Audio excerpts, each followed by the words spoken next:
এই যে স্বামী এবং স্ত্রীর যে সম্পর্কটা, এই সম্পর্কটা আল্লাহ তাআলা কেন দিয়েছেন? পারিবারিক জীবনটা আল্লাহ দিয়েছেন কেমন? নামাজ পড়া যেমন অত্যাবশ্যকীয় একটা বিধান, পারিবারিক জীবনে নিজেকে সম্পৃক্ত করা এটাও কিন্তু ইসলামী শরিয়ার একটা অকাট্য দলিল দ্বারা প্রমাণিত অবিচ্ছেদ্য বিধান, অত্যাবশ্যকীয় বিধান। বিয়ে শাদী আপনারা করেন, আমরা করেছি, অনেকে করবেন। উদ্দেশ্য কি? কেন আল্লাহ তাআলা পারিবারিক জীবনটা দিল? পারিবারিক জীবনের মধ্যে একটা শান্তি থাকে, শৃঙ্খলা থাকে, সীমাবদ্ধতা থাকে। পরিবারহীন জীবনের মধ্যে থাকে বিশৃঙ্খলা, উন্মাদনা, যেটার কোনো লিমিট থাকে না। কালকে নিউজে দেখলাম জাপানে নাকি প্রায় 95 লক্ষ বাড়ি খালি, জনসংখ্যা নাই। তো জনসংখ্যা যদি আপনি নিয়ন্ত্রণ করতে চান, বাচ্চা কাচ্চা যদি আপনি গর্ভের মাধ্যমে নিয়ে আসতে চান, আল্লাহ তো তৈরি করেন। যদি বাচ্চা কাচ্চা আপনি জন্ম দিতে চান, বিয়ের বিকল্প আছে? নাই। তো বিয়ের উদ্দেশ্য কি শুধুই বাচ্চা জন্ম দেওয়া, নাকি অন্য কোনো উদ্দেশ্য আছে? আল্লাহ সুবহানাহু ওয়া তাআলা পবিত্র কুরআনুল কারীমের সূরা আরাফের 189 নম্বর আয়াতে কি বলছেন আল্লাহ তাআলা একটু খেয়াল করেন। রব্বুল আলামিন বলছেন, হুয়াল্লাযী খলাকাকুম মিন নাফসিন ওয়াহিদাতিন ওয়া জাআলা মিনহা যাওজাহা লিয়াসকুনা ইলাইহা ফালাম্মা তাগাশশাহা হামালাত হামলান খাফীফান ফামাররাত বিহি ফালাম্মা আথqalat দাওয়াল্লাহা রাব্বাহুমা লাইন আতাইতানা সালিহান লানাকুনান্না মিনাশ শাকিরিন।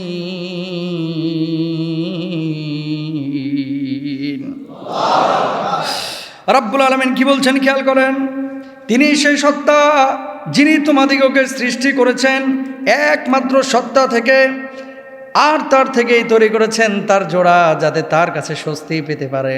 অতঃপর পুরুষ যখন নারীকে আবৃত করল, তখন সে গর্ভবতী হলো, অতি হালকা গর্ভ, সে তাই নিয়ে চলাফেরা করতে থাকলো।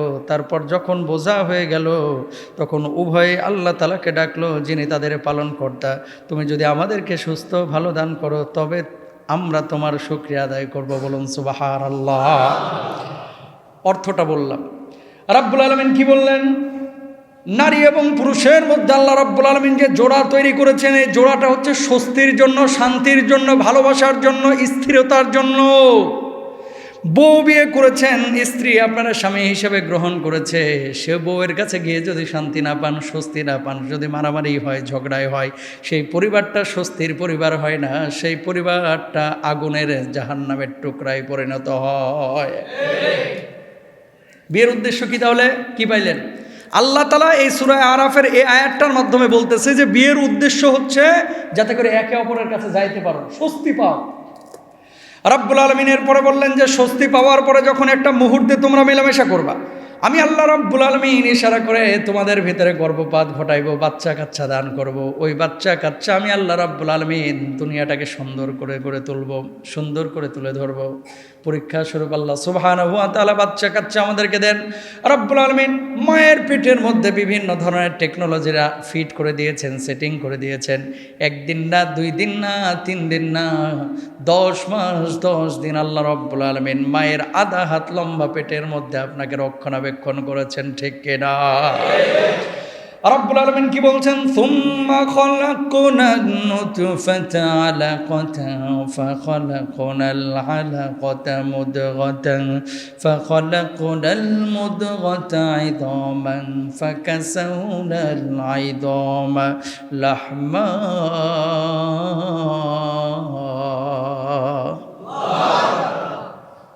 বাপ মার মিলনের পরে এই যে আল্লাহ তাআলা বললো যে একে অপরকে আবৃত করো। আবৃত মানে কি? আরে মেলামেশা করে, আলিঙ্গন করে, তারপরে পেটের মধ্যে বাচ্চা আসলো। বাচ্চাটাকে আমি আল্লাহ তাআলা প্রথমে রূহ দেই নাই, একটা গোশতের পিণ্ড, রক্তের পিণ্ড, জোকের মতো দেখা যাইতো, শুক্রাণু ডিম্বাণুর মিলন ঘটায় এরকম একটা পরিণত অবস্থায় নিয়ে আসলাম।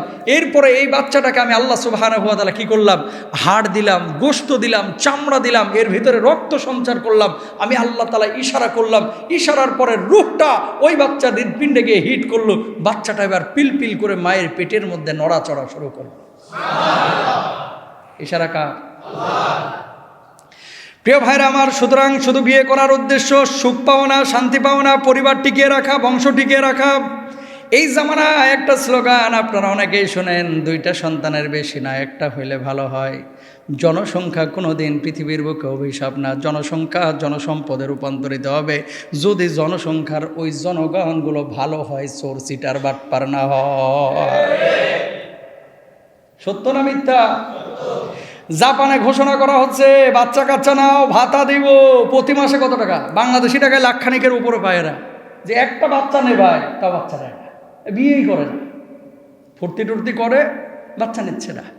95 লক্ষ বাড়ি ফাঁকা পড়ে রয়েছে, জনসংখ্যা নাই। মানুষ মইরা পয়সা সুটকি হয়ে যায়, তারপরে গন্ধ পায়, সিটি কর্পোরেশন লোক এসে বলে কিরে কুত্তা মরছে না মানুষ মরছে? দেখে মানুষ মরে পড়ে রয়েছে, না ছেলে আছে, না মেয়ে আছে, না বউ বাচ্চা আছে, কেউ কারোর খোঁজ খবর নাই। তো মরে পড়ে থাকে, এ নিয়ে যায়। ওই জীবন ভালো নাকি দাদা নাতির সাথে খেলাধুলা করবে, নাতি দাদার সাথে খেলাধুলা করবে, আনন্দ ফুর্তি করবে, বাপ মা কাজ করে বেড়াবে, দাদা নাতির সম্পর্ক তৈরি হবে, পারিবারিকভাবে একসাথে চলবে, এই জীবন ভালো? আপনি বলবেন যে হুজুর এই জীবনটাই ভালো, ঠিক না? এই জীবনে মজা আছে, আনন্দ আছে। আর অনইসলামিক জীবনের মধ্যে আনন্দ নাই, ফুর্তি নাই, আছে শুধুমাত্র পশুর মতো আচরণ। শুধু মাল দিয়ে কিন্তু সুখ আনা যায় না ভাই, কথা কয় না।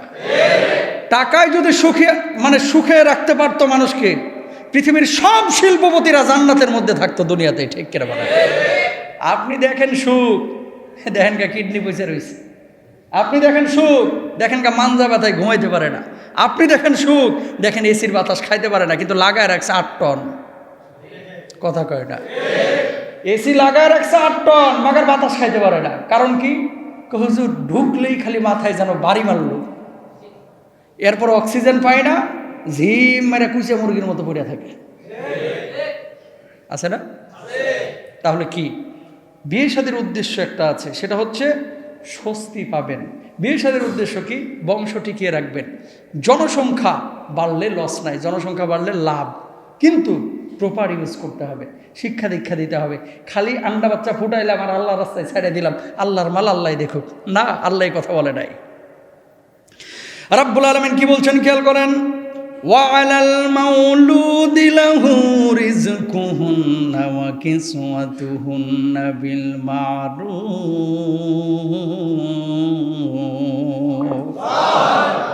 বাপ মার দায়িত্ব আলাদা, মায়ের দায়িত্ব আল্লাহ রাব্বুল আলামিন দিয়ে দিয়েছেন। ওয়াল ওয়ালিদাতু ইউরদি'না আওলাদাহুন্না হাওলাইনি কামিলাইন। মা তার সন্তানকে পূর্ণ 2 বছর দুধ পান করাবে। আর বাবা বাইরের ভরণ পোষণের দায়িত্ব নেবে, মায়ের ভরণ পোষণের দায়িত্ব নেবে, সন্তানের ভরণ পোষণের দায়িত্ব নেবে। বাচ্চা জন্ম দিলেন, সেই সন্তানকে শিক্ষা দীক্ষা দিলেন না। বাচ্চা জন্ম দিলেন, সেই সন্তানকে লালন পালন করার চিন্তাও করলেন না। খালি জন্ম দিলেন আর ছাইড়ে দিলেন, এটাও কিন্তু হবে না। বরং কিয়ামতের ময়দানে আল্লাহ তাআলা জিজ্ঞেস করবেন, যেহেতু আমার নবী বলেছেন কুল্লুকুম রাইন ওয়া কুল্লুকুম মাসউলুন আন রাইয়াতিহি, তোমাদের মধ্যে প্রত্যেকেই দায়িত্বশীল আর প্রত্যেকেই দায়িত্বের ব্যাপারে জিজ্ঞাসিত হবে। সুতরাং সন্তান জন্ম দিতে হবে, সন্তান নিতে হবে। সেই সন্তানকে কখনো এলোমেলো ভাবে ছেড়ে দেওয়া যাবে না, আল্লাহর রাস্তায় ছেড়ে দেওয়া যাবে না। আল্লাহর রাস্তায় মানে কি? আল্লাহর রাস্তায় ছেড়ে দিবেন কোন রাস্তায়? মসজিদে পাঠান, মাদ্রাসায় পাঠান, কিন্তু এরকম আছে না যে আল্লাহর মাল আল্লাহ দেখবে, দিলেন রাস্তায় ফেলায়া যা। এটা মানুষ, আশরাফুল মাখলুকাত, এটা পশুর আচরণ করা যাবে না, ভুল বুঝবেন না। তাহলে এই যে বাংলাদেশের যে মানচিত্রটা আল্লাহ তাআলা আমাদেরকে দিয়েছেন, এই দেশের মধ্যে যে সাগরের যে অংশগুলো আছে, অলরেডি কিন্তু নোয়াখালীর ওই যে হাতিয়া দ্বীপ টিপ যেখানে রোহিঙ্গাদের রাখা হয়েছে, এগুলো না কিন্তু বিভিন্ন চর জাগতেছে, আপনারা জানেন তো এটা? হুজুর এটা আবার কেমন কথা? আরে সাগরে যে আমাদের জায়গা আছে, এই সাগরটাকে আল্লাহ তাআলা যদি শুকায়া দেয়, আল্লাহ কি পারেন কি পারেন না? বিজ্ঞান তো বলতেছে এগুলো হবে সামনে। তো আপনার যদি সাগরটা শুকায়া যায়, আমাদের দেশের মানচিত্র চেঞ্জ হবে না? ভূমি যখন আমরা পাবো, এই ভূমিটা আমাদের দেশে কাউন্ট হবে না? তো আল্লাহ তাআলা যদি জনসংখ্যা দেয়, এই জনসংখ্যার রিজিক, থাকার জায়গা, বাসস্থানের জায়গা আল্লাহ দিয়েই পাঠাবে, খালি খুঁজে নিতে হবে। জন্মের পরে কি আপনি বাড়ি কিনছিলেন? দিছে কে? আল্লাহ সুবহানাহু ওয়া তাআলা। সুতরাং জনসংখ্যা অভিশাপ না, জনসংখ্যা জনসম্পদে পরিণত হবে। আমাদের দেশে জনসংখ্যা এটা আমাদের জন্য রহমত, সস্তায় আমরা শ্রম পাই, অনেক কিছু আমরা অল্পতেই পেয়ে যাই। খালি মানুষগুলো যদি আমরা সবাই ভালো হইতাম তাহলে এই দেশটা আরও সোনার টুকরায় পরিণত হতো, ঠিক কেনা? এই খাই চিন্তার কারণে আমাদের দেশটা যদিও সুন্দর, মানুষগুলো ভালো না হওয়ার কারণে আমরা ভালো থাকতে পারি না। এটা দোষ আমাদের। এটা দোষ কাদের? আল্লাহ আমাদেরকে বুঝদান করুক। তাহলে কি পাইলেন এখান থেকে? বিয়ের উদ্দেশ্য কি? কেন আল্লাহ তাআলা বিয়েটা করতে বলেছে? স্বস্তির জন্য। জনসংখ্যা এখান থেকে বাড়াইতে হবে, বাচ্চা কাচ্চা জন্ম দিতে হবে। 3 নাম্বার, এই জনসংখ্যার কারণে কখনো কোনো মানুষ ক্ষতির সম্মুখীন হয় না, বরং মানুষকে প্রপারভাবে যদি ব্যবহার করা হয়, মানে এগুলোকে যদি টেক কেয়ার করা হয়, তাহলে মানুষ সুমানুষে পরিণত হবে। আল্লাহ তৌফিক দান করুক। জোরে সরে সবাই বলেন আমিন। দেখেন, রব্বুল আলামিন যখন আপনাকে পৃথিবীতে পাঠিয়েছেন, আল্লাহ সুবহানাহু ওয়া তাআলা কিন্তু আপনার রিজিক দিয়েই আপনাকে পাঠিয়েছেন। আমাদের দেশে এখন একটা সমস্যা, সেটা হচ্ছে বিয়ে শাদীটাকে অনেকে মিস ইউজ করতেছে, বুঝছেন? কেমন? কিছু কিছু লোক এক বউয়ের হক আদায় করে না, কিন্তু দ্বিতীয় বিয়ের জন্য পাগল। কথা কন না দেখি, সত্য না মিথ্যা? এক বউকে চালাইতে পারে না, কিন্তু দ্বিতীয় বিয়ের জন্য বউকে খালি হাদিস শোনায়, ফজরের নামাজ পড়ে না। বুঝেন নাই কথা? জরিনার মার পাশে শুয়েই কয়, নবীজি এতগুলো বিয়ে করছে আর তুই আমার আরেকটা করার পারমিশন দিচ্ছিস না? বিয়ে করা এটা ভালো, নবীজি করছে, এই করছে, এই করছে, সেই করছে, এরকম হাদিস শোনায়। অথচ জোহরের নামাজটাও পড়ে নাই, মাগরিবের নামাজটাও পড়ে নাই, আসরের নামাজটাও পড়ে না। এরকম কিছু লোক আছে না? জোরে বলে। বিয়ে করা সবার জন্য ফরজ না। বিয়ে করা কারোর জন্য ফরজ, কারোর জন্য ওয়াজিব, কারোর জন্য সুন্নাহ, কারোর জন্য হারাম। বাংলাদেশে একটা কথা কমন শুরু হয়ে গেছে, ফরজ কাজটা সারলি না, ফরজ নামাজ পড়া, বিয়ে সবার জন্য ফরজ না। হুজুর, কার জন্য বিয়ে ফরজ? প্রশ্ন জাগে না? টাকা পয়সা কামাচ্ছেন, শারীরিক সক্ষমতা আছে, আর্থিক সক্ষমতা আছে, বিয়ে না করলে 100 জেনা ব্যভিচারে লিপ্ত হয়ে যাবে, এর জন্য বিয়ে করাটা ফরজ। আরেকজন মানুষ 100 জেনা ব্যভিচারে লিপ্ত হবে না, কিন্তু আর্থিক শারীরিক সক্ষমতা আছে, বিয়ের প্রতি টান আছে, কখনো সম্ভব না, আবার তৈরিও হতে পারে, জেনা ব্যভিচারে জড়িয়ে যেতে পারে। এর জন্য স্কলাররা বলছে এর জন্য বিয়ে করা ওয়াজিব, আবশ্যক। বিয়ে করা সুন্নাহ। তাদের জন্য আর্থিক সামর্থ্য আছে, শারীরিক সামর্থ্য আছে, কিন্তু অতটা মানে একেবারে আকর্ষিত না যে বিয়ে আমার না করলে বড় সড়ো আমি ক্ষতির সম্মুখীন হয়ে যাব বা জেনা ব্যভিচারে লিপ্ত হয়ে যাব, কিন্তু আমার নবীজি করছে, না করলে নবীজির একটা সুন্নাহ তো পালন হলো না। এর দিকে লক্ষ্য করে কেউ যদি বিয়ে করে, বিয়ে করাটা তার জন্য কি সুন্নাহ? তার জন্য কি? বিয়ে করা হারাম কিছু মানুষের জন্য। বলবেন হুজুর এরা কারা? বিয়ে করা হারাম তাদের জন্য, যদি ডাক্তার বলে যে ভাই আপনার থেকে কখনো সন্তান জন্ম নেবে না, সন্তান জন্ম দেওয়ার মতো শুক্রাণু ডিম্বাণুর যে বিষয়টা আছে, আল্লাহ রাব্বুল আলামিন সুস্থ স্বাভাবিক মানুষকে যেটা দিয়েছে, এটার কোনো চিন্তা চেতনা, এটার কোনো বিষয়বস্তু আপনার ভিতরে নাই, আপনি বিকলাঙ্গ, আপনি খোঁজা, আপনার থেকে কোনো বাচ্চা কাচ্চা কখনোই হবে না। স্বামী স্ত্রীর শারীরিক এবং মানসিক যে চাহিদা, এটাও আপনি মেটাইতে পারবেন না। পরিবার আপনি টিকিয়ে রাখতে পারবেন না। জেনে শুনে যদি এরকম কোনো কাজ আপনি করেন, অনেক মানুষ আছে নারীদের প্রতি কোনো আসক্তি নাই, অনেক নারী আছে পুরুষের প্রতি কোনো আসক্তি নাই, বাপ মা জোর করে বিয়ে দেয়, আছে না নাই? জোরে বলেন। মানে মা হিসাবে, দাদি হিসাবে, দাদা হিসাবে আপনি তো জিজ্ঞেস করবেন যে কিরে, কিছু লোক আছে টাকা পয়সা ভালোই কামাচ্ছে, মাগার বিয়ে আর ধারে কাছে যাইতে রাজি না, বিয়ে করতে রাজি না, মানুষ খালি খোঁচাইতে থাকে। এই এত খোঁচান কে? এর ভিতরে সমস্যাকে আপনি দেখতেছেন কি হচ্ছে অন্দর মহলে? আপনি তো জানেন না। ক্লিয়ার কাট তাকে জিজ্ঞেস করেন যে ভাই এই সমস্যাটা কেন তুই বিয়ে করতে চাচ্ছিস না? যদি এই ধরনের কোনো সমস্যা থাকে তার বিয়ে করার দরকার নাই তো। অনেকে মনে করে বিয়ে না করলেই মনে হয় জাহান্নামে, না, তার জন্য বিয়ে করা হারাম। এই যে হিজড়া আছে কিছু, যাদের থেকে বংশ টিকার কোনো সম্ভাবনা নাই, চোখের ক্ষুধা আছে কিন্তু আসলে শারীরিক কোনো সক্ষমতা নাই, কিছু লোক আছে এরকম, শারীরিক কোনো সক্ষমতা, বিয়ে করবে না তো। এটা ডাক্তাররা যদি বলে যে মানসিক এবং শারীরিকভাবে এই লোকটা অসুস্থ, এর বিয়ে করা যায় যে নাই, আপনি জোর করে বিয়ে দিয়ে দিচ্ছেন, তার জন্য বিয়ে নাই তো। এটা হচ্ছে স্পষ্ট কথা, এটাই হচ্ছে ইসলামী শরিয়ার বিধান। সুতরাং তাকে জোর করে বিয়ে করানো যাবে না। এবার আসেন যেখান থেকে কথা বলতেছিলাম, কাদের জন্য? যাদের এক স্ত্রী আছে, যথাযথভাবে হক আদায় করতে পারেন, এই স্ত্রীকে হক আদায় করার পরে যদি দেখেন যে স্ত্রী অসুস্থ অথবা আপনাকে সাপোর্ট দিতে পারছে না, স্ত্রীকে আপনি বললেন যে দ্বিতীয় বিয়ে করতে চাই, অথবা আপনি একাকী করলেন, এটা আপনার জন্য দ্বিতীয় বিয়ের জায়েজ। একটা জিনিস আপনাকে বলি, ইসলামী শরিয়ায় দ্বিতীয়, তৃতীয়, চতুর্থ বিয়ে এটা ম্যান্ডেটরি কোনো বিষয় না, অত্যাবশ্যকীয় কোনো বিষয় না, এটা হচ্ছে অতিরিক্ত বিষয়। যদি সামর্থ্য থাকে বিয়ে করেন। বাংলাদেশের প্রেক্ষাপটে সবচেয়ে বড় সমস্যা, দ্বিতীয় বিয়ে, তৃতীয় বিয়ে করার পরে প্রথম যে বউটা একটু বয়স্ক, এটার কোনো খোঁজ খবরই রাখেন না। এটাই বাস্তব কথা। যারা একাধিক বিয়ে করেছেন ম্যাক্সিমাম ক্ষেত্রে প্রথম বউয়ের হক নষ্ট করেছেন। আমার দেশের কথা বলতেছি, সৌদি আরবেও আছে।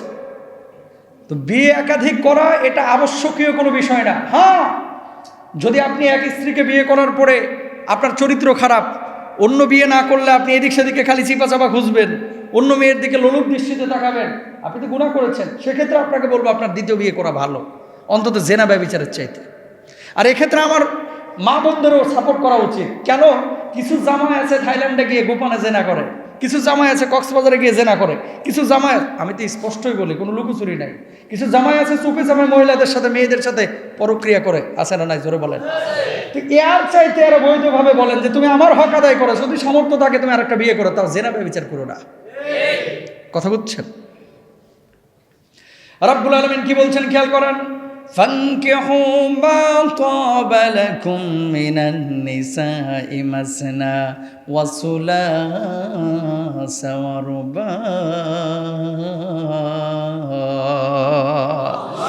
রব্বুল আলামিন তারপরে বলছেন ফাইন খিফতুম আল্লাহ তাদিলু ফাওয়াহিদা, দুইটা বিয়ে করতে পারো, তিনটা বিয়ে করতে পারো, চারজন স্ত্রীকে একসঙ্গে রাখতে পারো, তবে আদালত কায়েম যদি করতে না পারো, ইনসাফ যদি কায়েম করতে না পারো, তাহলে একটাতেই ক্ষান্ত থাকো। কয়টায়?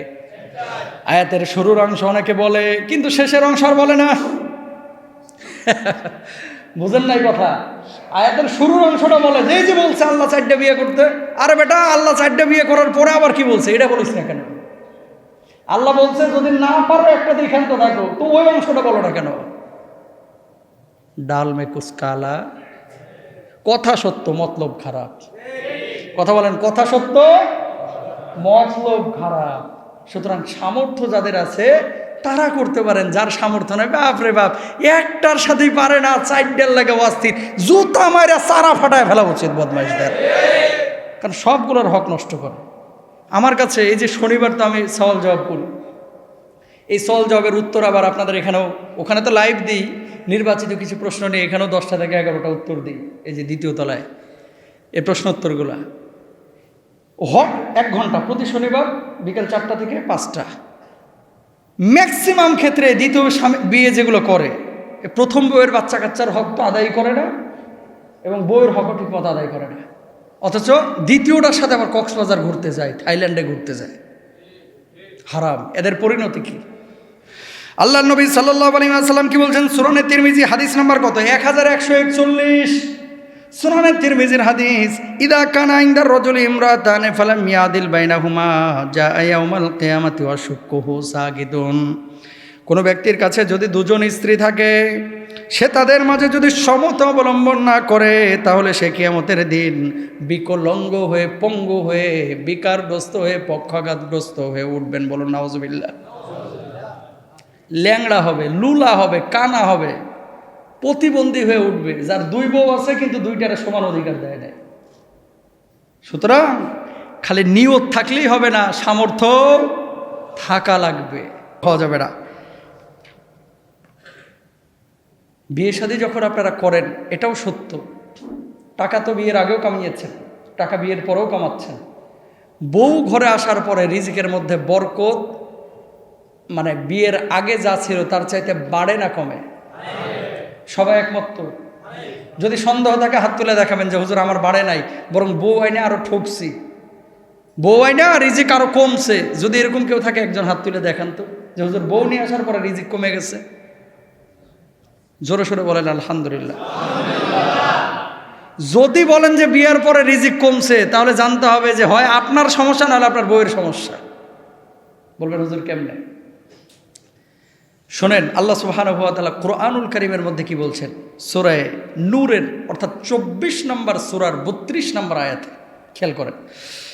রব্বুল আলামিন বলছেন ইয়াকুনু ফুকারা ইউগনিহিমুল্লাহু মিন ফাদলি ওয়াল্লাহু ওয়াসিউন আলীম।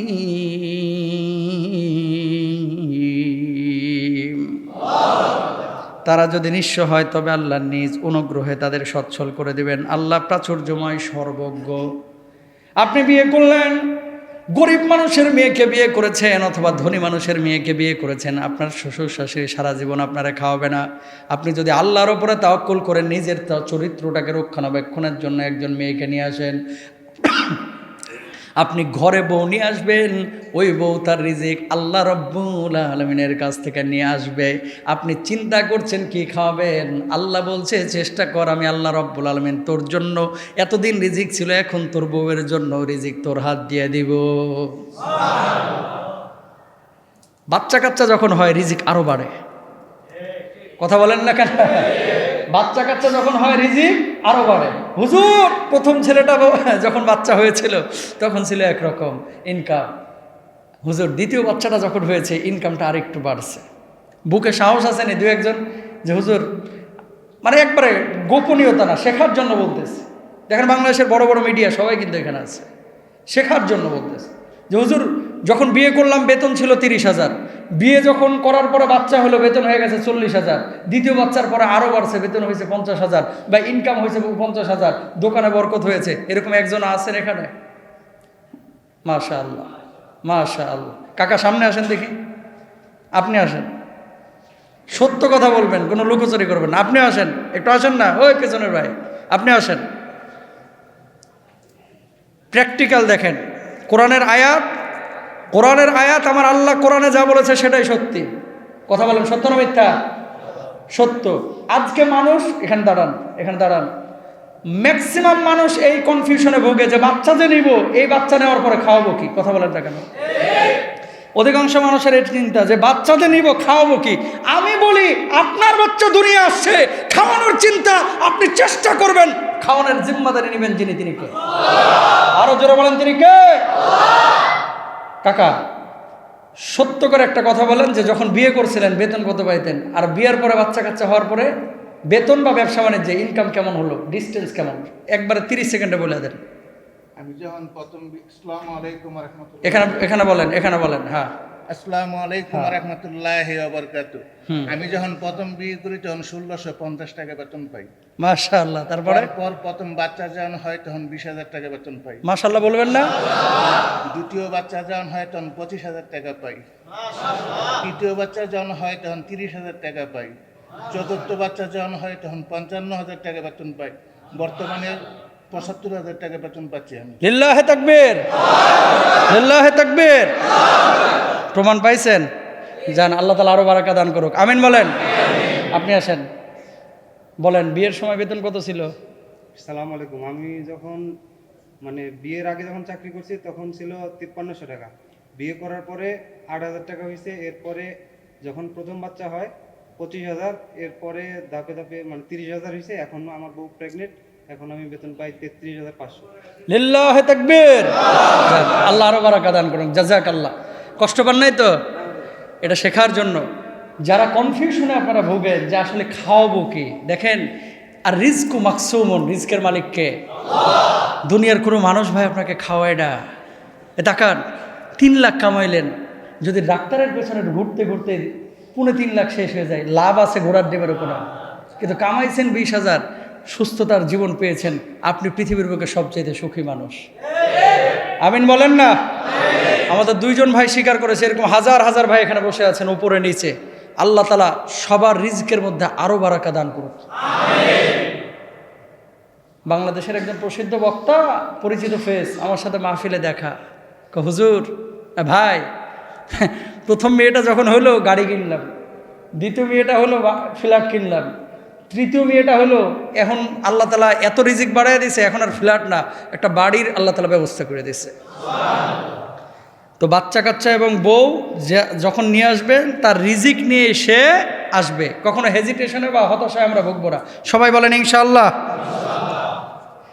রব্বুল আলামিন এর জন্য বলছেন কি, ওয়ালা তাকতুলু আওলাদাকুম খাশিয়াতা ইমলাক নাহনু নারযুকুহুম ওয়া ইয়্যাকুম। বলুন আল্লাহু আকবার। আল্লাহ রাব্বুল আলামিন বললেন, খবরদার দারিদ্রতার ভয়ে তোমরা সন্তান সন্ততিকে হত্যা করো না। নাহনু নারযুকুকুম ওয়া ইয়্যাকুম, নাহনু নারযুকুহুম ওয়া ইয়্যাকুম। আমি আল্লাহ রাব্বুল আলামিন তাদেরকেও রিজিক দান করি, তোমাদেরকেও রিজিকের ফয়সালা করে দান করি। বলুন সুবহানাল্লাহ। রাস্তার কুকুরগুলোকে খাওয়ায় কে? কষ্ট হচ্ছে না তো আপনাদের? সাগরের একটা নীল তিমি প্রতিদিন 7 টন গোশত খায়, এই গোশতটা খাওয়াচ্ছে কে? বনের সিংহগুলোকে খাওয়াচ্ছে কে? আল্লাহ সুবহানাহু ওয়া তাআলা। এত কিছুকে আল্লাহ তাআলা খাওয়াইতে পারতেছে। আল্লাহ বুঝি আপনার ছেলেটার এতটুকু একটা পেট ভরানো আল্লাহ তাআলা জিম্মাদারি নিবে না? এটা মনে করেন কিভাবে? তার মানে ইমানে আপনার দুর্বলতা আছে। ইমানে কি আছে? দুর্বলতা আছে। অনেকে অনেক কথা বলবে, কে কি বলতেছে এটা কানে নেবেন না। মানুষের কথায় যদি কান দেন সারাক্ষণ, সামনে আগাইতে পারবেন না। কারণ এই পৃথিবীর বুকে আপনাকে কেউ সামনে আগাইতে সহযোগিতা করবে না। সবাই পেছন থেকে খামচে টাইনা ধরবে, যাচ্ছিস কে সামনে। আর যারা পেছন থেকে টাইনা ধরে ম্যাক্সিমামই কাছের মানুষ। দূরের মানুষগুলো কিন্তু ভাই বেশি ক্ষতি করতে পারে না। যারা টাইনা ধরে সামনে আসলে হাসি মুখে কথা বলে, পেছনে গিয়ে আবার গীবত করে। সামনে আসলে বলে, ও এত সুন্দর হুজুর, এই হুজুরের চাইতে ভালো হুজুর নয়। চায়ের দোকানে যে বলে, না মালটা জমাইতে পারতেছে না। আছে না? সুতরাং প্রিয় ভাইরা আমার, মানুষ কি বলল এটা যদি আপনি চিন্তা করেন তাহলে শেষ। আপনি একটা থিমে বিশ্বাস করবেন যে আপনি নিট অ্যান্ড ক্লিন আছেন কিনা, আপনি সৎ আছেন কিনা, আল্লাহর উপরে তাওয়াক্কুল করতেছেন কিনা, আল্লাহ সুবহানাহু ওয়া তাআলার উপরে আপনার নির্ভরশীলতা আছে কিনা। আল্লাহ বলেছে আমি করব। মানুষ যদি সবাই আমার বিপক্ষে চলে যায়, সারা পৃথিবীর মানুষ একদিকে, আমি একা একদিকে, আমার আল্লাহ যেটা বলেছে আমি সেটাই করব। মানুষ যদি আমার আগুনে জ্বালায় দেয়, দেখ, তাও আল্লাহর বিপক্ষে আমি যাব না। এটা হচ্ছে মুমিনের ঈমান হওয়া উচিত। ইনশাআল্লাহ বলেন। সুতরাং রিজকের ফয়সালা যিনি করেন তিনি কে? আরেকটা কথা আপনাদেরকে বলি, দেখেন, বিয়ে শাদীর ক্ষেত্রে অনেক সময় দেখা যায় বড় ভাইয়েরা ছোট ভাইদেরকে সহযোগিতা করে, দেখাচ্ছে ইনকাম করছে।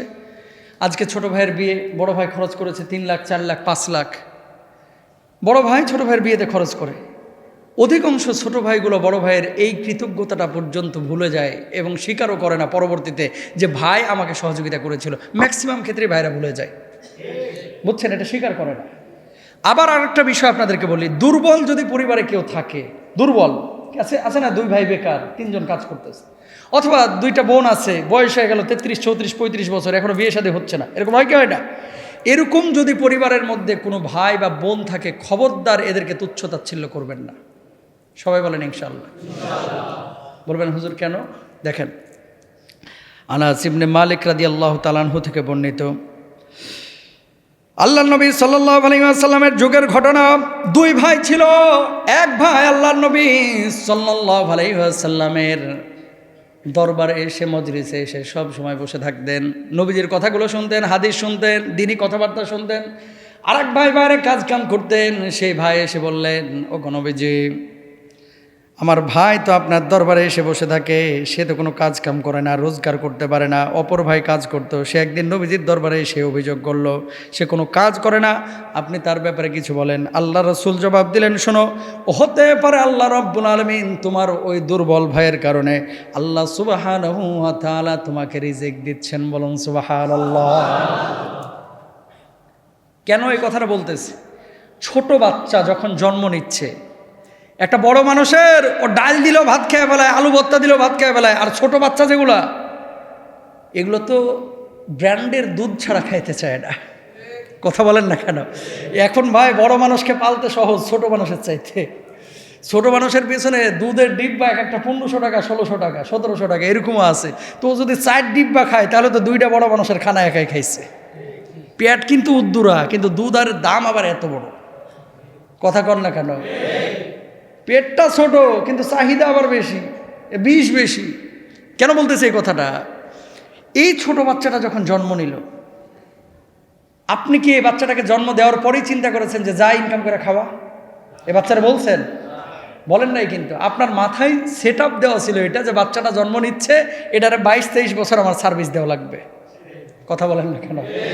22-23 বছর এটারে সার্ভিস দেওয়া লাগবে, এই চিন্তা দিয়ে কিন্তু বাচ্চাটা আপনি নিচ্ছেন। তো দুর্বল ভাই বা বোন, আপনার এই ছোট বাচ্চার চাইতে কিন্তু খাই কম। এর পেছনে যদি 3,500 খরচ হয়, ওর পেছনে খরচ আছে মনে করেন 3,000 টাকা বা 5,000 টাকা, মানলাম। আপনি আপনার মাথায় এই সেট আপটা কেন দেন না যে আজকে আমিও তো পঙ্গু হয়ে আরেকজনের উপরে ডিপেন্ডেবল হয়ে যাইতে পারতাম, আজকে আমিও তো বেকার থাকতে পারতাম। হ্যাঁ, কিছু বেকার আছে মনে করেন প্রফেশনাল বেকার, এগুলোর জুতা পিটা করবেন। কথা কন না কেন? প্রফেশনাল বেকার বুঝেন নাই? চাকরি বহু কষ্ট করে একটা হয়েছে, আজকে বৃষ্টি তাই সকালবেলায় খিচুড়ি খেয়ে হারাম কর নিতম্ব উঁচু করে ঘুমায় রয়েছে, অফিসে যায় না, ওর চাকরি থাকবো। এখন বড় ভাইয়ের টাকা আছে, কয় ভাই তো ইনকাম করতেছে, আমি একটু ঘুমায় লই। এগুলো খারাপ, স্বভাব খারাপ। কোনো কারণে চাকরি বাকরিতে এ মাসে মনে করেন 22,000 টাকা পাইছে, আগামী মাসে কি খাইবো এই চিন্তার নাই। 22,000 পাইছে না, এবার 5 দিন ঘুমাইব। আছে না কিছু? খাসলত খারাপ, খাসলত খারাপ, কাজকাম করে না। এই সমস্ত বেকারের কথা বলতেছি না, যে সমস্ত বেকারগুলো আসলেই বেকার। কেমন? চাকরির চেষ্টা করতেছে, হচ্ছে না। বোনটার বিয়ের জন্য হাজার হাজার জায়গায় চেষ্টা করা হচ্ছে, বিয়ে হচ্ছে না। আপনি কি করবেন? আল্লাহর ইশারা না হলে কিছু করার আছে? সত্যিকার অর্থে যারা দুর্বল, অক্ষম, আল্লাহ তাআলা এদের জিম্মাদারি নেন। হয়তোবা এই আপনার অধীনে আছে দেখে আল্লাহ সুবহানাহু ওয়া তাআলা আপনার একটা সরকারি চাকরির ব্যবস্থা করে দিয়েছেন। আমার পরিচিত রাজশাহীর এক ভাই, রাজশাহীর, হুজুর বাপ তো মারা গিয়েছে, হুজুর বোনগুলো বিয়ে হয়ে গেছে, হুজুর বড় ভাই বিয়ে করেছে, বড় ভাইয়ের তিনটা বড় বাচ্চা, বড় ভাই প্যারালাইজড, কোনো কাজ কাম করতে পারে না, মোটেও টাকা পয়সা নাই। আল্লাহ তাআলা আমার একটা সরকারি চাকরির ব্যবস্থা করে দিয়েছিলেন, পিয়ন পোস্টে আর কি। উনি বলতেছে পিয়ন পোস্টে চাকরির ব্যবস্থা করে দিয়েছিলেন। এই টাকা হুজুর, এই টাকা দিয়ে আমি আমার মাকে চালাচ্ছি, আমার বউকে চালাচ্ছি, আমার বাচ্চা কাচ্চা চালাচ্ছি, আমার বড় ভাইয়ের 3 বাচ্চাকে চালাচ্ছি, বড় ভাইয়ের বউকে চালাচ্ছি, আর বড় ভাই তো প্যারালাইজড হয়ে পড়ে রয়েছে। আমি বললাম ভাই, ওই ভাইটার কারণেই হয়তো আল্লাহ তাআলা আগে ভাগেই সরকারি চাকরির ব্যবস্থা করে রাখছিলেন। কথা বুঝতে পেরেছেন? এটা এইভাবে মাথার ভিতরে নেবেন। কারণ কি, আজকে যদি সরকারি চাকরিটা না থাকতো, যদি রিক্সাওয়ালা ভ্যানওয়ালা হইতো, রিক্সা চালায় খাওয়া লাগতো, কষ্ট হইতো না ভাই চলতে? বড় ভাইকে কোনো হেল্প করতে পারতো না। তার মানে কি, বড় ভাইয়ের তকদিরও তো লেখা ছিল যে আর প্যারালাইজড হবে। আল্লাহ সুবহানাহু ওয়া তাআলা আগে থেকে কি করে দিয়েছেন? ওর জন্য সরকারি চাকরির ব্যবস্থা করে দিয়েছেন। সুবহানাল্লাহ। পরিবারে দুর্বল থাকলে খোঁচা দিয়েন না। অনেক দুর্বল সবল হতে কিন্তু সময় লাগে না, সব সময় একরকম থাকে না, পরিবর্তন হইতে কিন্তু বেশি সময় লাগে না। বহুত বেকার যুবক আছে এখানে, ছিল বেকার, আজকে যা পয়সা কামাচ্ছে, বড় ভাই 7 মাসে যা কামায়, ওই বেকার ছেলেটা যারা তুচ্ছ তাচ্ছিল্য করতো, ওই 1 মাসেই কামায় বৈধভাবে। এরকম আছে না? নাই? আছে। সুতরাং রিস্ক এটা কার পক্ষ থেকে? আল্লাহর পক্ষ থেকে। একটা কথা বলি আপনাদেরকে, বাংলাদেশের একজন, এগুলো শেখার জন্য বলতেছি, এগুলোকে নেগেটিভলি নেবেন না। MBBS ডাক্তার, বঙ্গবন্ধু মেডিকেলে তিনি প্র্যাকটিস করতেছেন। তো একজন ওই যে ফুড ব্লগার, কি যেন নাম, সে তার বাপ মাকে কি করছে, ওই যে BMW গাড়ি গিফট করছে। ছেলেটার বয়স বেশি না, কোটি টাকার গাড়ি গিফট করেছে। তো এখন MBBS ডাক্তার পোস্ট করেছে যে তাহলে পড়াশোনা করে কি লাভটা হইল? 23, 24, 25 বছরের বাপ মারা কোটি টাকার গাড়ি গিফট করতেছে ইনকাম করে, আর আমরা এত দূর পড়াশোনা করে এখনো 30-40 হাজার টাকা 50 হাজার টাকা কামাইতে পারতেছি না। এই থিমটা যাদের মাথায় ঢুকেছে, এরা ভুল কনসেপ্টে আছে। মনে রাখবেন, বয়সের সাথে রিস্কের কোনো সম্পর্ক নাই, পড়াশোনার সাথে রিস্কের সম্পর্ক নাই। রিস্ক আসমান থেকে ফয়সালা হয়ে আসে। আপনি MBBS ডাক্তার হয়েছেন বলেই কি শিল্পপতি হয়ে যাবেন? ভুল। রিজিক আল্লাহ তাআলা কারে কিভাবে দিবে এটা আল্লাহর ফয়সালা, এখানে আপনার আমার হাত নাই ভাই। পড়াশোনার সাথে রিস্কের কোনো সম্পর্ক নাই। রিস্কের জন্য আর রিজকু মাকসুমুন, আল্লাহর কাছে দোয়া করেন, আল্লাহ রিজকের ফয়সালা তো আসমানে হয়, তুমি আসমান থেকে আমার জন্য কল্যাণকর ফয়সালা করো, আমার রিজকের উত্তম ফয়সালা করো। ইনশাল্লাহ বলেন না? জোরে বলেন আমিন। এইভাবে আল্লাহর কাছে দোয়া করবেন, তাহলে সেটা কাজে লাগবে। মানুষ এগুলো বুঝে না, মানুষ খালি হা হুতাশ করে। সুতরাং প্রিয় ভাইরা আমার, যেখান থেকে কথা বলছিলাম যে দুর্বল যদি পরিবারের কেউ থাকে, তাকে তুচ্ছ তাচ্ছিল্য না, তাকে টেক কেয়ার করেন, আল্লাহ তাআলা কোনো না কোনো দিক থেকে পুষিয়ে দেবেন ইনশাআল্লাহ তাআলা। বউ যদি দুর্বল থাকে, শ্বশুর শাশুড়ি দুর্বল থাকে, এদেরকেও দেখভাল করবেন। সবাই বলেন ইনশাল্লাহ। রাসূল আকরাম সাল্লাল্লাহু আলাইহি ওয়াসাল্লাম বলছেন, তোমার ভাগ্য ভালো, তুমি যে ভাগ্যবান বোঝার কোনো আলামত আছে কিনা, উপায় আছে কিনা? আপনি যে ভাগ্যবান বোঝার কোনো আলামত আছে কিনা? আল্লাহর হাবিব সাল্লাল্লাহু আলাইহি ওয়াসাল্লাম দেখেন মুসনাদে আহমদের 1445 নম্বর হাদিসে উল্লেখ করেছেন। কি বলছেন? 1 নম্বর, আল মারআতুস সালিহা, আপনি ভাগ্যবান কিনা বোঝার উপায় হচ্ছে যে আপনার ভালো একজন স্ত্রী আছে কিনা। 2 নম্বর আল্লাহ রাসূল বলছেন ওয়াল মাসকানুস সালিহ, ভালো একটা বাসস্থান আছে কিনা। 3 নম্বর আল্লাহ রাসূল বলছে ওয়ামিন শিকওয়াত ইবনে আদম ওয়াল মারকাবুস সু, রাসূল সাল্লাল্লাহু আলাইহি ওয়াসাল্লাম বলছেন যে ওয়াল মারকাবুস সালেহ, ভালো একটা বাহন আছে কিনা, মানে ভালো স্ত্রী, ভালো বাসস্থান, ভালো একটা বাহন। BMW গাড়ি হতে হবে জরুরি না, সাইকেলটা ভালো কিনা বা হুন্ডাটা ভালো কিনা, এরকম ভালো একটা বাহনে আপনি যাতায়াত করতে পারছেন কিনা। যদি এগুলো আপনার ভেতরে থাকে জেনে নিতে হবে আল্লাহ তাআলা আপনাকে পৃথিবীতে ভালো রেখেছেন। সুবহানাল্লাহ বলেন না? যদি এগুলো না থাকে, ধরেন ভালো বাসস্থান নাই, ভালো বাহন নাই, ভালো একটা বউ নাই, জানতে হবে যে আপনি পৃথিবীতে ভালো নেই। এগুলো ভালোর জন্য চেষ্টা করতে হবে। ভালোর সংজ্ঞা কিন্তু কোটি টাকা দিয়ে না, আত্মিক তৃপ্তি, নিট অ্যান্ড ক্লিন, পরিচ্ছন্নতা, পবিত্রতা আপনি অর্জন করতে পেরেছেন কিনা। পৃথিবীর বুকে ভালো থাকার জন্য আমরা সবাই চেষ্টা করি, কিন্তু ভালোর সংজ্ঞা কি, কোথায় গেলে ভালো থাকতে পারবো, এই জায়গাগুলো আমরা ক্লিক করি না। ভালো থাকার জন্য 1 নম্বর মানে মন্ত্র হচ্ছে, মূল মন্ত্র 1 নম্বর, কোরআনের পথে থাকতে হবে, নবীজির সুন্নাহের পথে থাকতে হবে। যদি সুন্নাহের পথে আর কোরআনের পথে থাকে তাহলে আমরা ভালো থাকতে পারবো। কিন্তু এর বাইরে যদি আপনি ভালো চিন্তা করতে পারেন, আল্লাহ রাসূল সাল্লাল্লাহু আলাইহি ওয়াসাল্লামকে জিজ্ঞেস করা হয়েছিল, ইয়া রাসূলুল্লাহ, পৃথিবীতে বেঁচে থাকতে তো টাকা পয়সার প্রয়োজন, কি পরিমাণ টাকা পয়সা আল্লাহর কাছে চাইবো, কামনা করব? নবীজি জবাব দিয়েছিলেন যে মা কাল্লা কাফা খায়রুম মিম্মা কাসুরা ওয়ালহা, যেটা অল্প অথচ আপনার জন্য প্রয়োজনে যথেষ্ট, এটার উপরে ক্ষান্ত থাকেন, সন্তুষ্ট থাকেন, তাহলে পৃথিবীতে আপনি সুখী থাকবেন। ইনশাআল্লাহ বলেন না? স্ত্রীদেরকে মূল্যায়ন করবেন, নবীজিও মূল্যায়ন করেছে। কিন্তু আমাদের বাংলাদেশে এখন মানুষ শিক্ষিত হচ্ছে ভাই, মানুষ শিক্ষিত হচ্ছে, কিন্তু মানুষের মনুষ্যত্ববোধ দিন দিন নষ্ট হয়ে যাচ্ছে। সত্য কথা হচ্ছে কি জানেন, অনেক স্বামীরা বিয়ে করেছে কিন্তু স্ত্রীর সাথে বন্ডিংটা ওইভাবে তৈরি করতে পারে নাই। এটা স্ত্রীরও ত্রুটি থাকে, স্বামীরও ত্রুটি থাকে। আমাদের বাংলাদেশে আলহামদুলিল্লাহ এদিক থেকে ছেলেরা এগিয়ে। কি, অনেক স্বামী আছে স্ত্রীর নামে নমিনি করে ব্যাংকে, স্ত্রীর নামে জমির বলেন, ফ্ল্যাটের বলেন, তারপরে টাকা পয়সার বলেন, স্ত্রীর নামে নমিনি করে। কিন্তু আপনি দেখবেন বাংলাদেশে যাচাই বাছাই করে ব্যাংকারদের কাছে জিজ্ঞেস করবেন, শতকরা 95% মেয়েই পাবেন যারা ব্যাংকে টাকা রাখে স্বামীকে নমিনি করে না, নমিনি করে তার বাপ মাকে অথবা সন্তানকে। কেন? কোনো স্ত্রী যদি স্বামীকে নমিনি না করে, এখানে বুঝতে হবে যে সেই স্বামীর উপরে তার আস্থা নাই। আর কোনো স্বামীর যদি চরিত্র খারাপ হয় সেটা ভিন্ন কথা। কিন্তু আপনি একসাথে থাকছেন, একসাথে বাচ্চা পয়দা করেছেন, একসাথে পরিবারে মানে জীবনযাপন করছেন, অথচ আপনি মারা গেলে আপনার টাকাটা আপনার স্বামী আপনার সন্তানের পেছনে প্রপার ইউজ করবে, এই আস্থাটা যদি আপনার ভেতরে না থাকে তাহলে কি সংসার করতেছেন? আপনি তো ডাকাতের সাথে সংসার করতেছেন। কথা বলেন ঠিক কিনা? আমি বলি স্বামী স্ত্রীর সম্পর্কটা এমনটাই হবে, স্বামী স্ত্রীকে যেমন নমিনি দিবে, স্ত্রীও স্বামীকে নমিনি দিবে। এটা আস্থা বিশ্বাসের জায়গা। হ্যাঁ, স্বামী যদি নেশাগ্রস্ত হয়, স্বামী যদি দুশ্চরিত্রের হয়, সেটা ভিন্ন কথা। যে টাকা পাইলেই মদমুদ খেয়ে ফেলবে, টাকা পাইলেই নষ্ট করে ফেলবে, সেটা ভিন্ন কথা।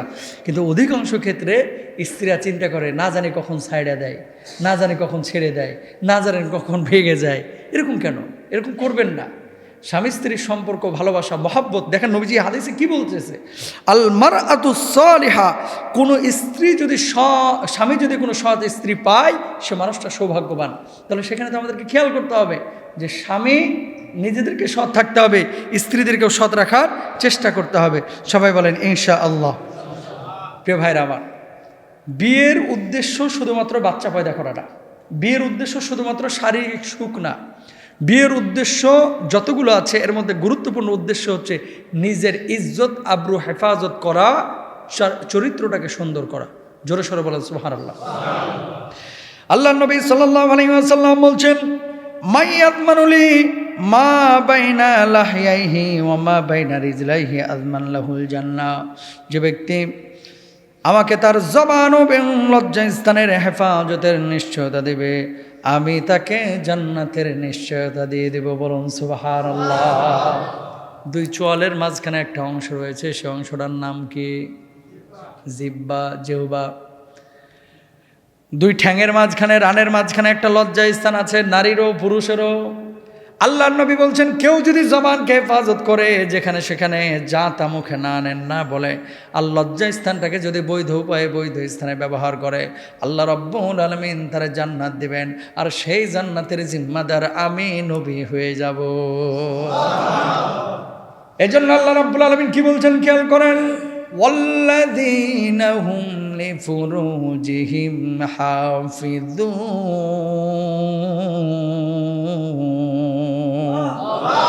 ওয়াল্লাযীনা হুম আনিল লাগওয়ি মুরিদুন। সফলকাম মুমিন হচ্ছে তারা যারা নিজেদের জবানটাকে হেফাজত করে।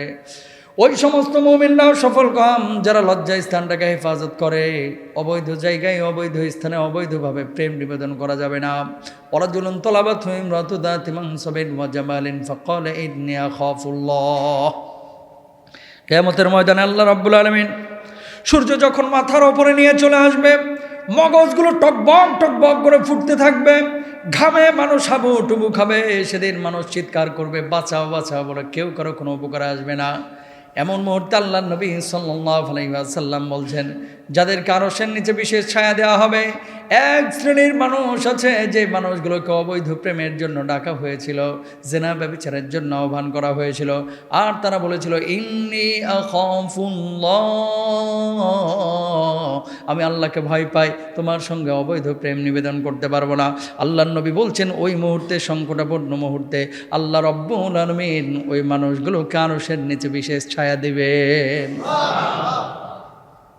তাহলে যে কোনো জায়গায়, যে কোনোভাবে, যে কোনো স্থানে প্রেম নিবেদন করা যাবে না, নিজের মানে চারিত্রিক অবক্ষয় করা যাবে না, চরিতার্থ করা যাবে না। ইনশাআল্লাহ বলেন। এই জিহ্বাটা অনেক দামি ভাই, যার জিহ্বা নাই ও জানে। জিহ্বা না থাকলে খাবারের স্বাদ পাবেন? মিষ্টি দিলেও মাটি মনে হবে, ওই আম দিলেও মাটি মনে হবে। জিহ্বা যার নাই ও কোনো কিছু স্বাদ পাবে না। জিহ্বা যার নাই কথা বলতে পারবে না। জিহ্বা যার নাই পানি পান করতে পারবে না। জিহ্বা যার নাই কোরআন তেলাওয়াত করতে পারবে না। জিহ্বা যার নাই এই জিহ্বাটা নিয়ে সে জিকির আজকারও করতে পারবে না। ঠিক কিনা? সুতরাং এই জিহ্বাটা বড় নিয়ামত হিসেবে আল্লাহ তাআলা আপনাকে দিয়েছেন। মুখে যা আছে আর ফরত ফরত করে ছেড়ে দিতেছেন, জায়েজ নাই। জিহ্বাটারে কন্ট্রোল করেন। ইনশাআল্লাহ বলেন। মিছা কথা বলে না অনেকে জিহ্বা দিয়া, বলে কি বলে না? আল্লাহ তাআলা এদেরকে হেদায়েত দান করুক। গীবত পরনিন্দা যারা করে এদের থেকে দূরে থাকবেন। ইনশাআল্লাহ বলেন। আর লজ্জা স্থানটাকে হেফাজতে রাখবেন।